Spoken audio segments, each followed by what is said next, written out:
Hi, welcome to my channel. My name is Carrie Waltz and I share tips, tools, and techniques for the artist in you. If you've been with me for a while, you realized I've been away. I have been in North Carolina teaching for 2 weeks, and then I came back and have been working on a commission that I'll be delivering tomorrow. Hopefully I'll show you next week what that was all about. But today I want to go back and revisit my weeks in Wild Acres. If you've ever thought of taking an art retreat and want to get away and go to the mountains, you might want to consider joining me in October. I'm going to be doing the same thing in October. It'll be a lot cooler. It's not air conditioned up there, but we won't need an air conditioned room in October. I'm so excited to be there in the fall. The leaves should be spectacular. So let me just reminisce a little bit of what we did in week 1 and week 2, and maybe you'll be tempted to sign up. I'll be sure to include the link at the bottom. You'll have to scroll all the way through June and July's both sessions, go to the very end and find October sign up. And I'll tell you what, even if you don't take my class, there are so many other classes offered. And one of them is from a student that I met in my first class this summer. She is doing some book binding and some incredible stuff with journals. And I wish I was taking her class. So take mine, take Tracy's, there's some, you couldn't go wrong. So hope you come up there and just join us for a week of creating. So let me reminisce about week 1 and 2 and consider coming with me. Talk to you later. The focus on the class that I teach while I'm in Wild Acres is collecting memories. And memories don't have to be a beautiful painting, but when you sit down and are able to capture the essence of the place where you are. I didn't spend long on this, 20-30 minutes. Maybe it was a demo. I was sitting by the creek. I take my class on field trips because when you travel with your journal, you want to be able to do things quick. Some of what I'm doing in my journal is also experimental. It's when I learn and when I realize, well, I like that aspect, but I'm learning. Some things work, some things don't. Experimenting with the Elegant Writer is a calligraphy pen that we can get some really cool, unique effects. And I had not done it much with watercolor first, and then I put the Elegant Writer on top. And even if this didn't turn out exactly the way I wanted it, the memory is there. I was up early to see the sunrise of Table Rock Mountain off in the distance. We now have a view of Table Rock because Hurricane Helene wiped out a bunch of the trees to where we now have clear vistas to view it. But that area is really trying to rebound from so much loss. There was a hurricane and then there was a fire not long after that. Sometimes when we're working in my journal or your journal, whatever you're doing, sometimes I start something, I realize, I don't really want to continue on this page the direction I was going. And so one of my students, Elaine, gave me a sticker. She had gone to the planetarium the night before and she brought this back for me. So it was perfect. So in my element is so much of what my journal is about. It's whatever I'm doing at the moment, whatever catches my attention. And the quotes that I put behind it is something that I put up on my board. I write on my whiteboard every morning and I share different quotes. And to me, this one really tells the story of why I was looking for something to do while I was traveling. I was always trying to be creative while I was traveling, and I hadn't started journaling till 2016. And it was not because of this verse, but I think this quote explains it. Artists are people who are profoundly compelled to make their creative work. And when they are distanced from their practice, their life quality suffers. Making their work is a way to take care of themselves, communicate, process information, engage a spiritual interior, or strengthen their relationship to themselves and others. Artists have to fiercely guard their time, both from the outside world and from your individualized distractions, in order to create work. Only you can hold your art practice sacred. Beth Pickens. That is so true. When I don't do something creative, when I am away from my journals or my studio work, I'm not as happy. And I think God created us to be creative. We're in His image. And everyone has a creative outlet somewhere. You just need to find it. Yours might be writing. It might be cooking, creating something in the kitchen. Doesn't matter. Well, one of the things that I focus on when I'm there is showing them quick ways to capture something And I wasn't outside probably 5-10 minutes when I sketched these 3 flowers. I sat on my stool. I have a swivel stool, it's so fun. And I focused on one, and I did a quick and continuous line drawing on it, and I swiveled my seat and focused on another, and then shifted my focus in a different direction and did another one. I did the painting when I was back in the room because it started to rain. But regardless, I was able to capture some of the flowers in the area in just a very quick, short amount of time. Then we walked up to the Blue Ridge Parkway and over to the Gooch Gap where the parkway's closed. And if we walked beyond, we were able to see where the road is still washed out. And we went on to Deer Lick Gap. I did a quick demo sitting on my stool looking out at the beauty around us. And every time I look at this, I'll remember that class that I was with. So part of my journey at Wild Acres was to try to finish this journal. And I'm almost through. In week 2, I went back to the trout stream and I was able to draw a swing that's been made from the debris from Hurricane Helen. Some friends of mine that live right on the creek there had a lot of damage from the flooding. Even their neighbor's home got washed off its foundation and he almost lost his life in the process. But when I see that beauty can be made from destruction, and I take time to remember that, then the day was good. I also took my class to the apple orchard, and I just did a quick sketch, talked about leading your line and your visual line of your eye into the painting, and don't have to have everything in you don't have to have everything drawn perfectly to capture a scene. I just put dots of red and pink in to indicate that there were apples. I did not draw anything real specifically in fine detail. This was my highest contrast of light and dark. And, dragging your brush, laying it almost sideways, just captures a little of the texture in the road and the hillside. There's a quick demo of the historic orchard on Alta Pass. Fun day. Still have a couple of pages left. And I was also working in a different journal. But one of the things that I did while I was there is I showed my students how to make these little books. I posted it about a month ago on my YouTube channel, so I'll try to link it up there somewhere.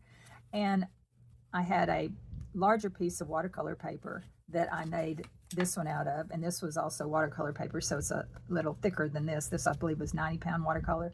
90-pound watercolor paper is about perfect for this project. But I had never done a little book that was just about a week that I'm up there. And I thought, well, when I'm teaching the books, why don't I make a book about the week?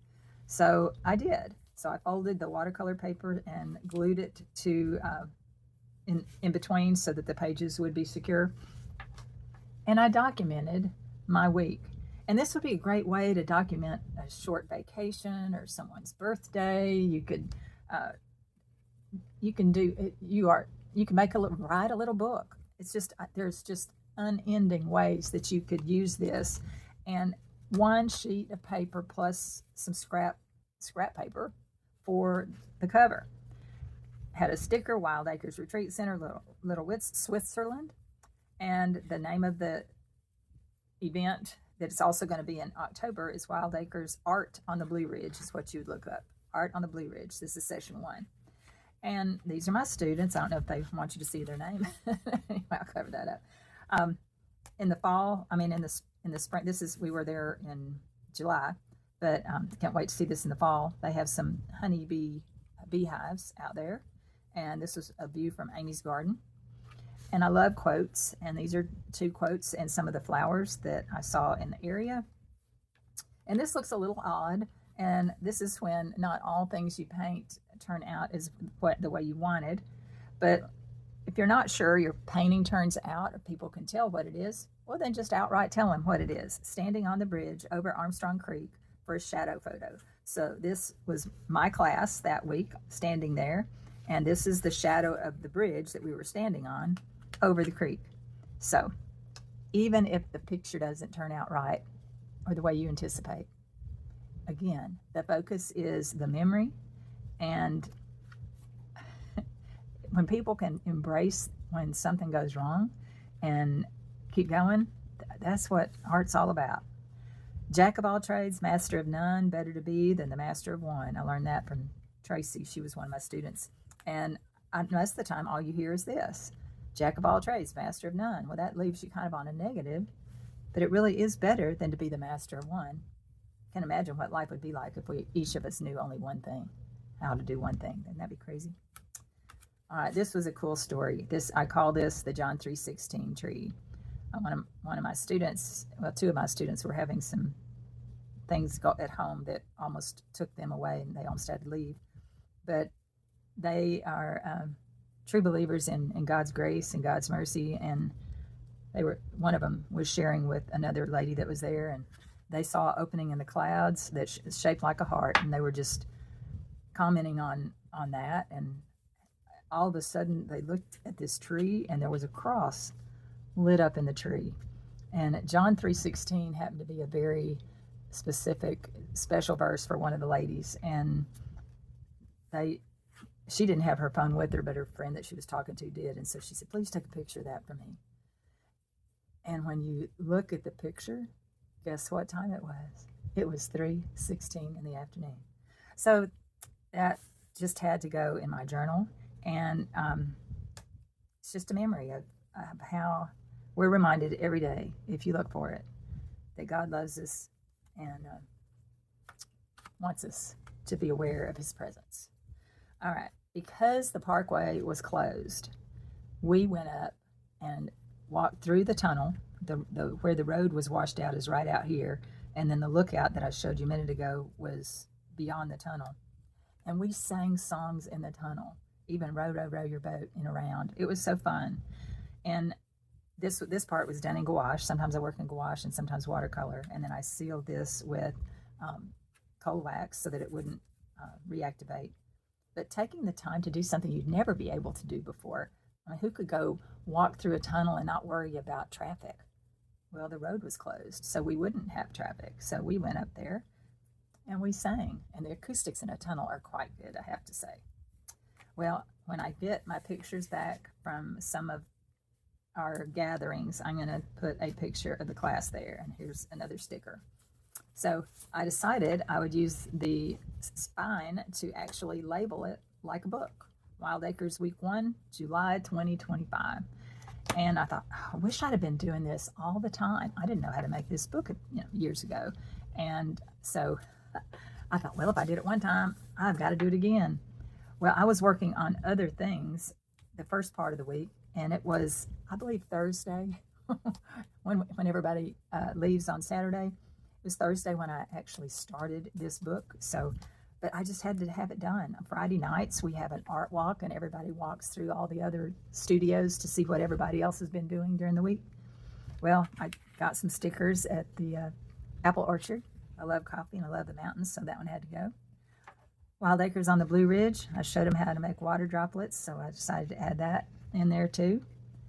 We would often get up in the morning, and well, not all of us. Some of us are not morning people, but I love to get up.